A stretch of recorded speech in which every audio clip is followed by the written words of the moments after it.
Case reference. Date September 14th. Location Hargrove Estate, Ballroom B. Time of incident 7:22 p.m. I know exactly what time it was because I wrote it down. I write everything down. That is not a personality quirk.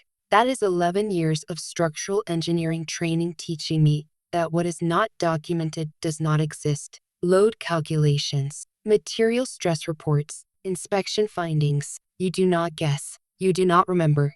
You record. So when my father stood at the microphone in front of 230 guests in a room that smelled of white roses and rented elegance, and announced, with the confidence of a man who had never once been held accountable, that I was no longer his daughter, I did not cry. I checked the time, 7:22 p.m. I wrote it in the small leather notebook I keep in the inside pocket of every blazer I own. I wrote, Father, public statement, full disownment, 230 witnesses, recorded on personal device, see Exhibit A. The room went quiet the way rooms go quiet when something irreversible has just happened and no one is sure whether to breathe yet. My sister stood at the front of that room in a $14,000 dress, champagne in hand, and she did not correct him. She did not flinch. She tilted her head slightly, the way she always does when something confirms what she already believed, and she took a slow sip. My stepmother, seated at table 3, smoothed her napkin across her lap. I sat at table 11, near the back, near the exit, which was not an accident, and I folded my hands in front of me. My coffee from the cocktail hour had gone cold 20 minutes ago. The centerpiece beside me was shedding petals. A child at the adjacent table was watching me with wide, uncertain eyes, the way children watch adults when they sense that something has cracked in the room, but they cannot name it. I gave her a small smile. She looked away. My father was still talking. Something about family loyalty, something about choices, something about the kind of daughter I had failed to be. His voice had that particular tone, rehearsed, righteous, the voice of a man delivering a verdict he had been composing for years. I let him finish. Then I reached into my bag. Not for my phone, not for a tissue, for the folder. Navy blue, letter-sized, 11 pages, tabbed, notarized, with a business card from Special Agent Dana Wills of the FBI Financial Crimes Division paperclip to the front. I set it on the table in front of me and rested my hands on top of it. He did not see it yet, but here is what none of them knew. That folder had been ready for 4 months, and everything my father had just said into that microphone, every word, every witness, every second of it, had just become the final exhibit in a federal case that was already waiting for exactly this night. Welcome back to Revenge Pulse. This is where we share the stories of women who stopped waiting to be believed and started building the file instead. If you have ever sat in a room while someone tried to erase you in public, and you stayed quiet not because you were afraid, but because you already had the answer, drop the word folder in the comments right now. Subscribe before we go any further, because what happened in the hours before that wedding, and the 11 years of documentation that led to that moment, will change the way you think about patience, proof, and what it really means to protect yourself. My name is Myra. I am 34 years old. I am a licensed structural engineer with 11 years of field experience, 2 state certifications, and a firm I built from a spare bedroom and a $4,000 laptop in 2019. I understand load-bearing walls. I understand how much weight a structure can hold before it begins, quietly and without announcement, to fail. I learned that professionally. I learned it personally first. My father's name is Gerald. He is 61 years old, broadly charming, and the kind of man who gives excellent toasts at other people's weddings. He coached Little League for 6 years. He knows every neighbor on the street by name. He once organized a community fundraiser that raised $12,000 for a family whose house burned down. He is also, as a federal investigation would later confirm, the kind of man who uses his daughter's identity to secure fraudulent loan collateral without her knowledge or consent. But I am getting ahead of myself. My mother left when I was 7. I do not say that with bitterness anymore. I say it the way I read a soil report, as foundational data that explains everything built on top of it. She left, and my father remarried 3 years later. and my stepmother Renee arrived with opinions about how a household should run, and a daughter of her own named Cassandra, who was 4 years younger than me, and who my father received like a second chance at the family he actually wanted. I observed this the way I would later observe stress fractures, quietly, systematically, without yet having the vocabulary to name what I was seeing. By the time I was 12, the architecture of the household was clear. Cassandra's dance recitals were attended by both parents, photographed, framed, discussed at dinner. My science fair wins were acknowledged with a nod and forgotten by morning. Cassandra's school trips were funded without question. I sold candy bars door to door for mine. By the time I was 16, I had learned not to ask. Asking was a structural error. It introduced tension without improving load capacity. So I stopped asking and started building. I took AP courses. I applied for every scholarship the guidance counselor had in her filing cabinet. I worked 14 hours a week at a coffee shop that smelled of warm toner and cheap coffee. By the time I left for college at 18, the financial record of my childhood looked like this: $0 from my father toward tuition, $47,000 in federal student loans, $22,400 earned across 3 part-time jobs in 4 years, 1 partial scholarship, $8,500, awarded by the State Engineering Association. Meanwhile, Cassandra received $30,000 from my father for her first 2 years of college, a $9,000 used car for her 16th birthday, a $6,200 contribution toward her first apartment's security deposit and furniture. I never said a word about any of it. Not once. I told myself it didn't matter. I told myself I was building something that didn't require their foundation. That was my first mistake, not the silence. The silence was correct. The mistake was believing that the silence was enough, that being self-sufficient would eventually be recognized as a kind of loyalty. It wasn't. There was one person who saw all of this clearly: my grandmother, my father's mother, Margaret. She was a retired bookkeeper, 60 years of other people's numbers, sharp eyes, a filing system she maintained by hand in a cedar box she kept under the bed in her guest room. She used to say, "Myra, the numbers don't lie. People lie. The numbers just sit there and wait to be read." I spent summers in her house. It smelled of cedar and lavender, and the particular dry warmth of a room where old paper is kept carefully. She taught me double-entry bookkeeping before I knew what it was called. She taught me that every transaction has 2 sides, that nothing disappears. It just moves somewhere you haven't looked yet. When I was 23, just finishing my master's degree, Margaret called me to her house on a Tuesday in October. The leaves outside her window were the color of old rust. She was sitting at her kitchen table with the cedar box open in front of her. She handed me an envelope. She said, "I've been watching your father for a long time. I love my son, but I know what he is, and I need you to have this before I'm not here to give it to you." I didn't open it at the table. She told me not to. She told me to find a lawyer first, then open it, and to keep whatever was inside somewhere safe and somewhere private and somewhere that was mine alone. I asked her what was in it. She looked at me over her glasses, the way she always did when the answer was already obvious, and she said, "The truth, which is the only thing worth keeping." She died 14 months later, pancreatic cancer, 7 weeks from diagnosis to the end. I was with her. My father was 40 minutes late to the hospital and arrived after she had already gone. I noted the time. 11:47 a.m. I wrote it down. The cedar box came to me in her will, as did the contents of her private accounts, and a property in her name that none of us had known about. A small commercial building in a town 40 minutes north, fully paid, deeded to me specifically, bypassing my father entirely. My father was not pleased. He said very little about it at the time. He smiled at the reading and squeezed my shoulder and said, "Mom always had a soft spot for you." I smiled back. I did not tell him I had already met with a lawyer. I did not tell him what was in the envelope.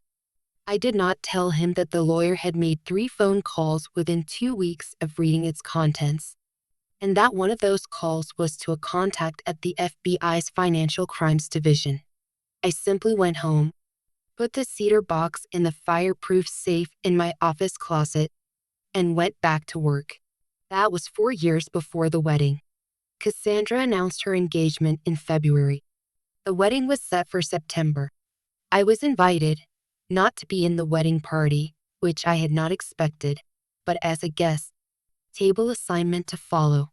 I accepted. I want to be precise about why. I did not attend because I expected warmth. I did not attend because I believed the evening would be pleasant. I attended because my grandmother had raised me to finish what I started, and because the FBI case had reached the stage where one final, documented public incident would allow it to move from investigation to filing. My father did not know I knew that. In the months before the wedding, I observed the preparation from the edges. My stepmother called twice to discuss seating arrangements, both calls logged, both polite, both containing subtle language designed to communicate that my presence was tolerated rather than desired. I noted the tone. I did not react to it. My father called once, in July. His tone was warm in the way that expensive but structurally unsound materials can appear solid, impressive on the surface, hollow at load-bearing points. He talked about family. He talked about Cassandra's happiness. He asked, casually, as if it had just occurred to him, whether I had ever done anything with that building Mom left you. I told him I was managing it. He said, "Of course you are," and laughed, and changed the subject. I ended the call, opened my notebook, and wrote the date and the exact question he had asked. 3 weeks before the wedding, I called my attorney, a woman named Priya who had been working with me since the year after Margaret died. I told her the timeline. I told her what I planned to bring to the event. She said, "The folder's ready. The notarization is current. The agent has been briefed." I said, "Good." She said, "Myra, you understand that once this is in motion, it doesn't stop." I said, "It hasn't stopped since the day I opened that envelope. I'm just the last piece." She was quiet for a moment. Then she said, "We're something that photographs well." I bought a charcoal blazer and had it tailored. I pressed my slacks the morning of the wedding. I put the navy folder in my bag alongside my notebook and 2 pens. I arrived at the Hargrove estate at 6:15 p.m. I found table 11. I ordered a coffee I did not plan to drink, and I waited. The ceremony was at 6. I sat in the back row of the white chair arrangement on the estate lawn. The air smelled of cut grass and early September warmth, the kind that carries a faint suggestion of coming cold underneath it. Cassandra looked beautiful. I am capable of saying that without complication, because it is true and because her beauty that evening had nothing to do with me. My father walked her down the aisle in a navy suit. He was beaming. He did not look at me as he passed my row. The ceremony lasted 40 minutes. There was a reading from Corinthians. There were handwritten vows. There were tears from my stepmother, seated in the front row with a silk handkerchief she had clearly selected for the occasion. I sat with my hands folded and my back straight and my notebook closed in my bag. The reception moved inside at 7:05. I found my table. Table 11 was near the bar, close to a side door that opened onto the parking lot, positioned at the precise distance from the head table that communicates. Present but peripheral. I had expected nothing different. Dinner was served at 7:15. Salmon, asparagus, roasted potatoes. I ate. At 7:19 my father stood up.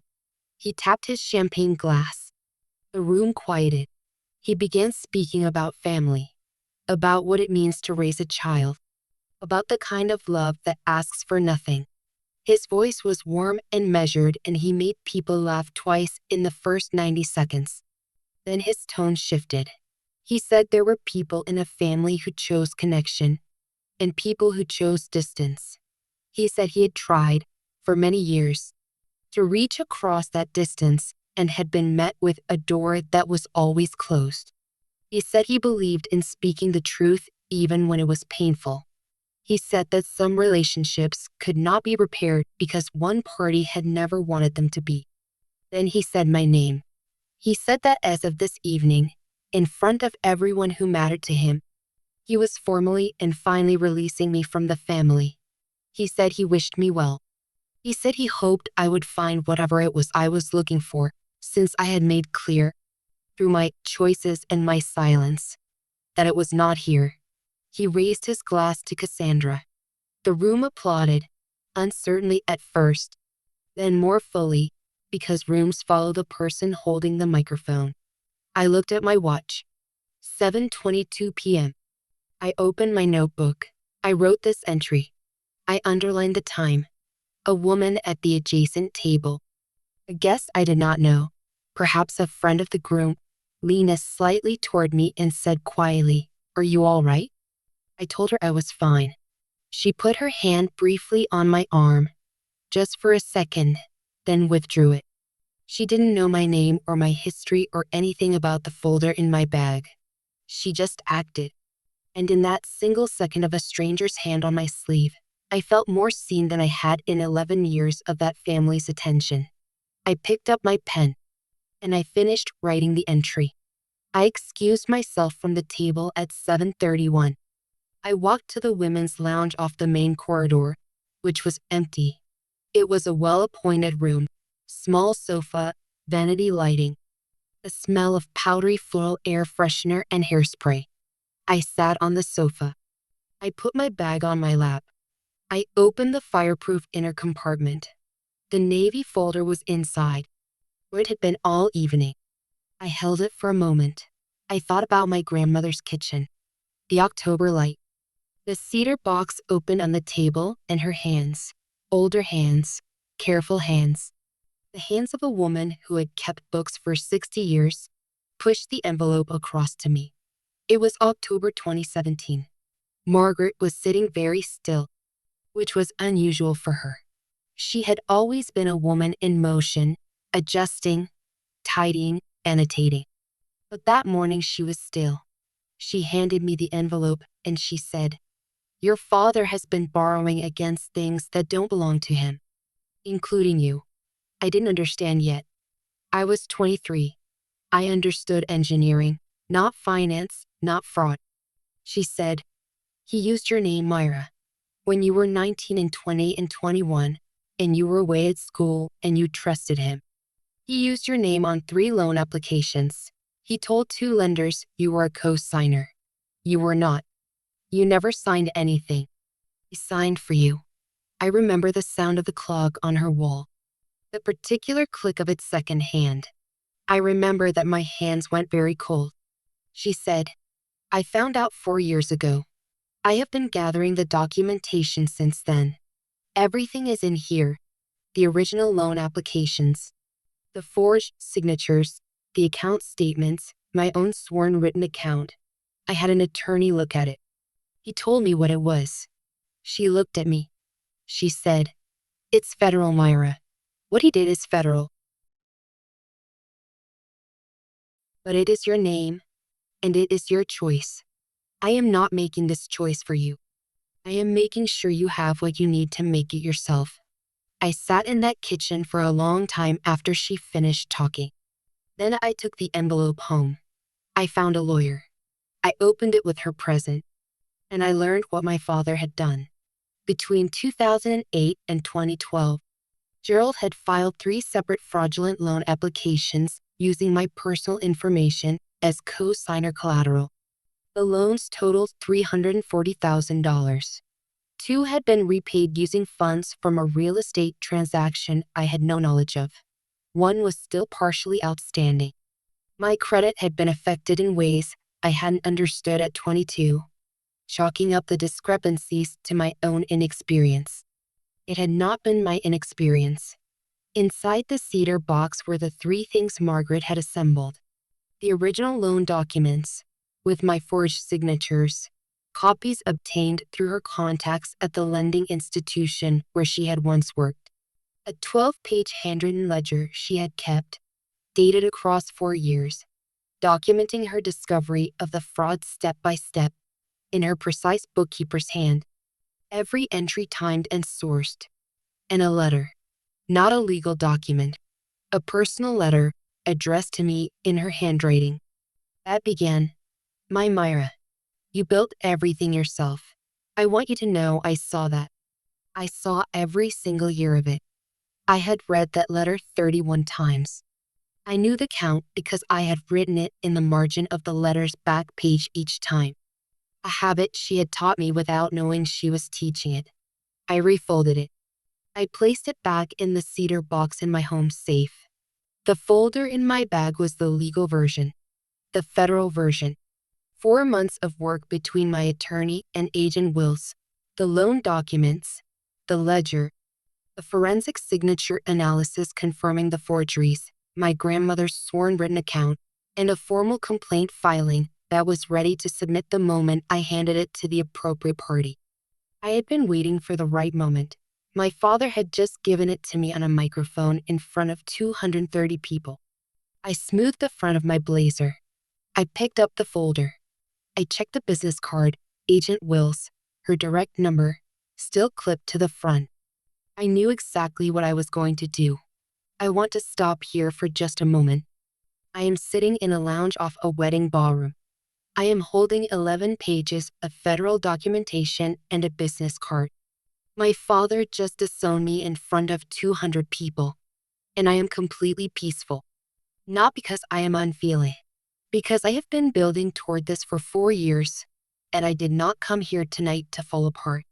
If you have ever been the person in the room who already knew, who had already done the work, who stayed quiet while someone performed their power, drop the word CEDAR in the comments. Subscribe right now, because the next part of this story is what 4 years of patience and documentation looks like when it finally walks back into a room. I returned to the ballroom at 7:44. My father was at the bar.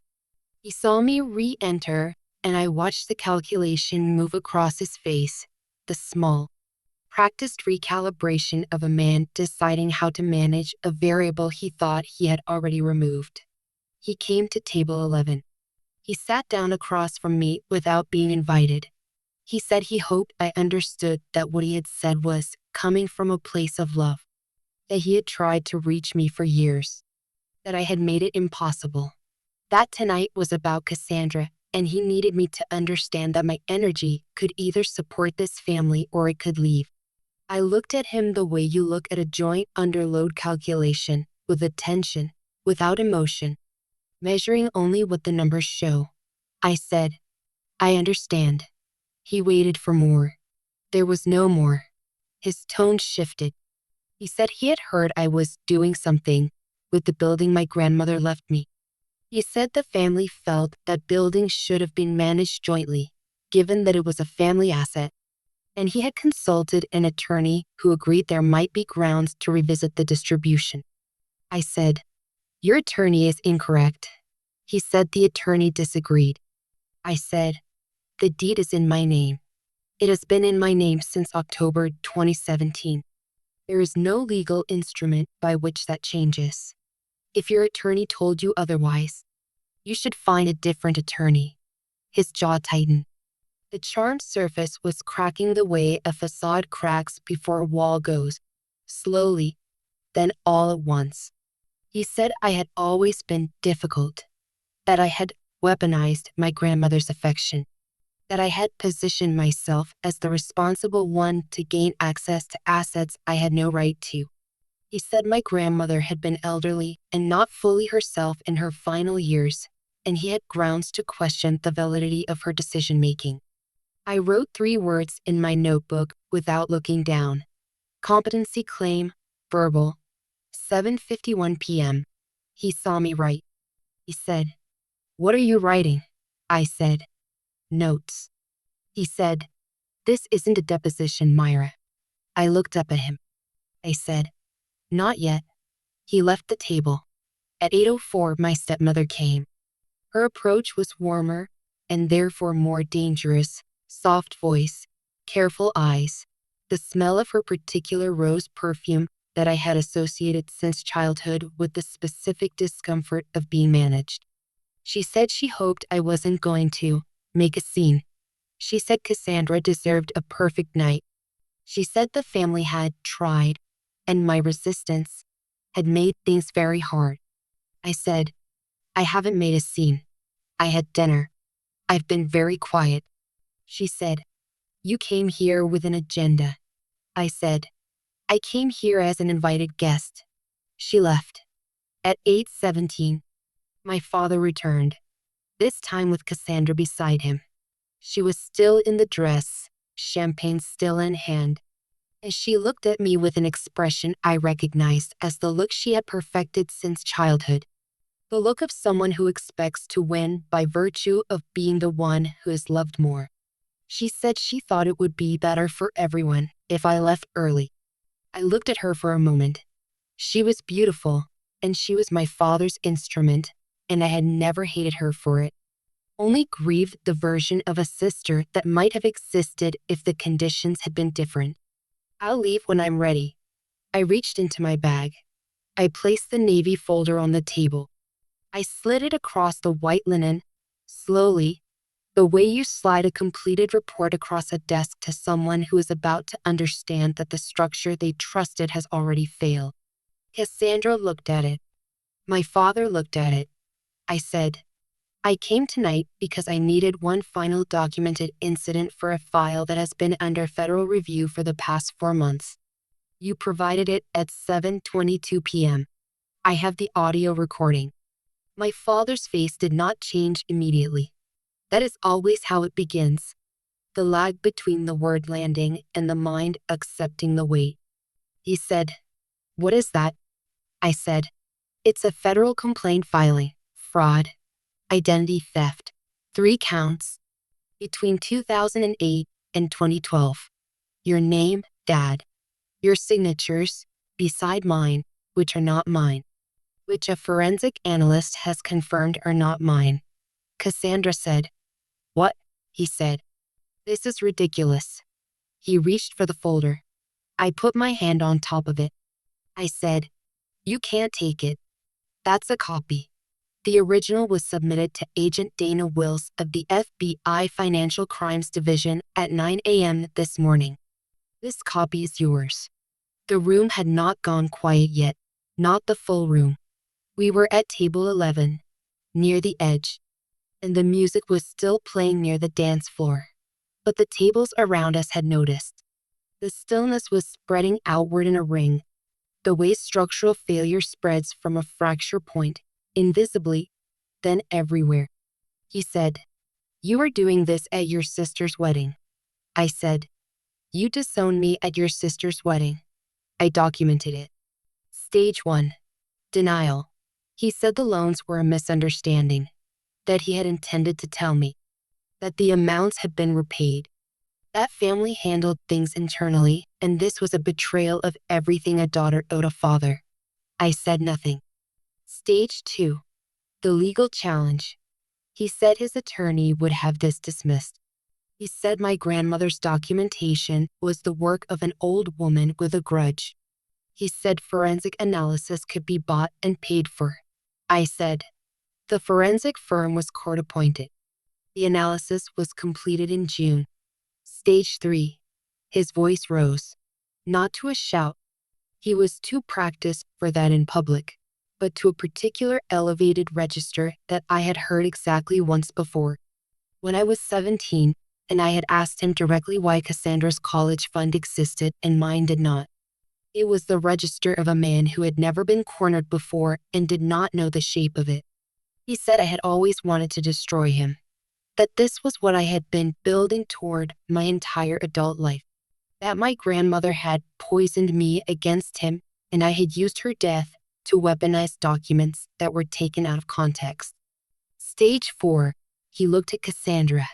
He said, tell her what she's doing. Cassandra was reading the front page of the folder.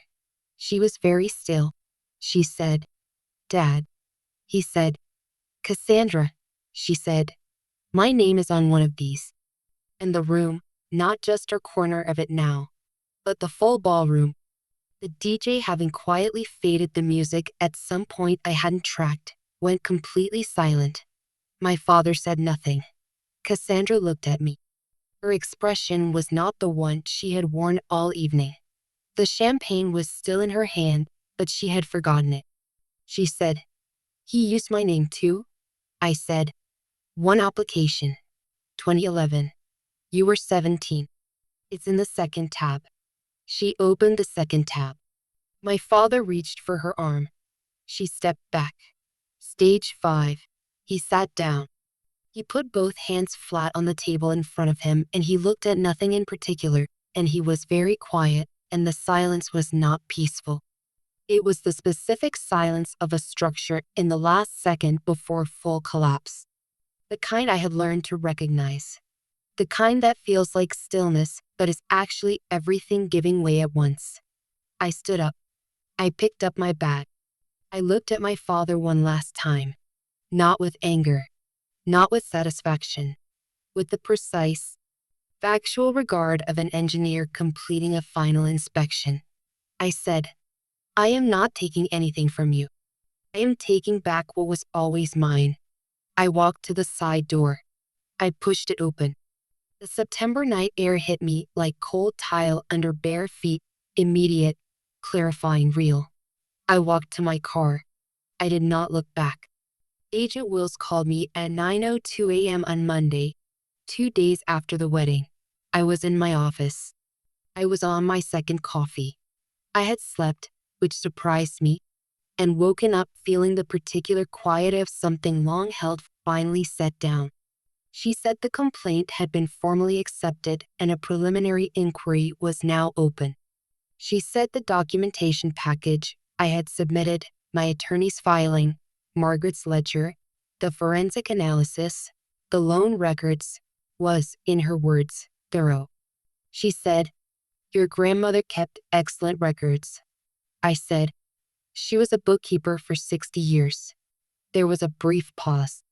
Then Agent Wills said, "For what it's worth, and I know this is procedural so I'll keep it brief, the kind of documentation you brought to this took a long time to build.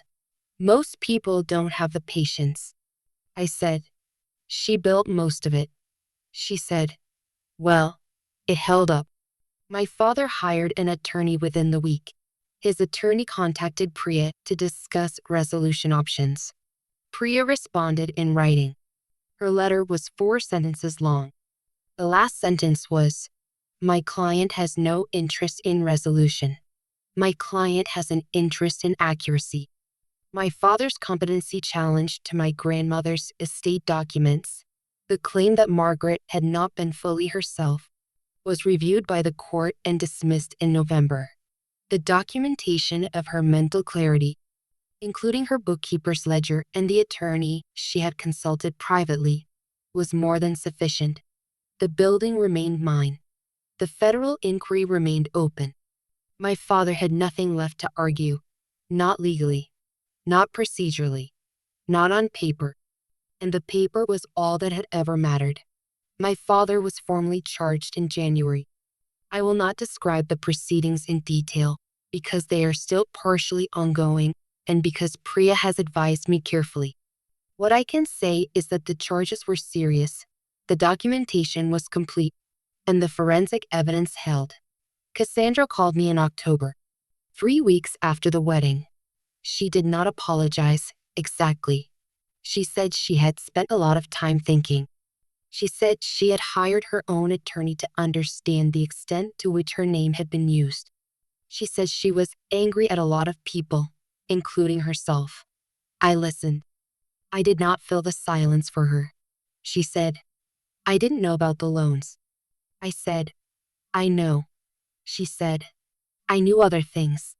Things I should have said something about." I said, "I know that too." We talked for 41 minutes. It was not a reconciliation. It was something more preliminary than that. Two women who had been positioned against each other for 30 years by a man who benefited from the arrangement, sitting quietly on opposite ends of a phone line and beginning, very carefully, to read the actual ledger. I don't know what we are to each other now. I am not rushing the answer. My stepmother has not called. One of my father's brothers, my Uncle Paul, who had attended the wedding and witnessed the speech, sent me a card in late October.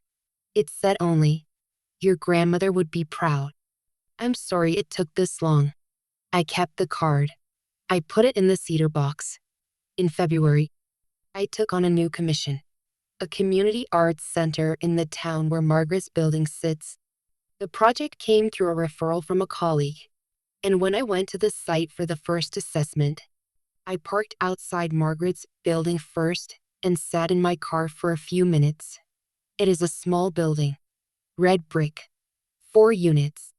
The kind of building that looks like it has been there long enough to have earned its place. I had the exterior repainted last spring. I replaced the front windows. I updated the electrical in all 4 units. The building is fully leased. The income is modest, steady, and entirely mine. I go there once a month. I stand in front of it, and I think about a woman in an October kitchen with careful hands and an open cedar box, and the knowledge that the most loving thing she could do was make sure the truth had somewhere to live after she was gone. I carry the cedar box key on my regular keyring now. I had a duplicate cut. I keep the original on a small hook inside the closet of my grandmother's building. In the unit I keep empty for site visits. It hangs there between the door and the wall, small, brass, warm to the touch even in winter. What I learned from the cedar box was this: documentation is not coldness. It is cared for in the most durable form. It is the choice to say, "This happened, it mattered," and I refuse to let it become something it was not. My grandmother did not build that ledger out of bitterness. She built it out of love. The particular love of someone who understood that the truth, unrecorded, becomes subject to revision by whoever speaks the loudest. She was a bookkeeper. She knew that every transaction has 2 sides. She spent 4 years making sure mine was recorded. The night my father disowned me at a microphone, he believed he was rewriting the ledger. He believed that the version of the story he told in front of 200 people, with champagne raised, would become the official record. He forgot that I had already filed mine. What I learned is this: the loudest voice in the room is not the one that gets recorded. The one that gets recorded is the one that was already written down, notarized, and submitted to someone with the authority to act on it. My grandmother used to say, "The numbers don't lie. People lie. The numbers just sit there and wait to be read." I finally understand completely what she meant. That is my story. A woman whose father tried to erase her on a microphone, and who had already filed the answer 4 months before he stood up to speak. If this reminded you of what it feels like to stay quiet when you already have the truth, share this with someone who needs to hear it. Subscribe, and I will see you in the next one.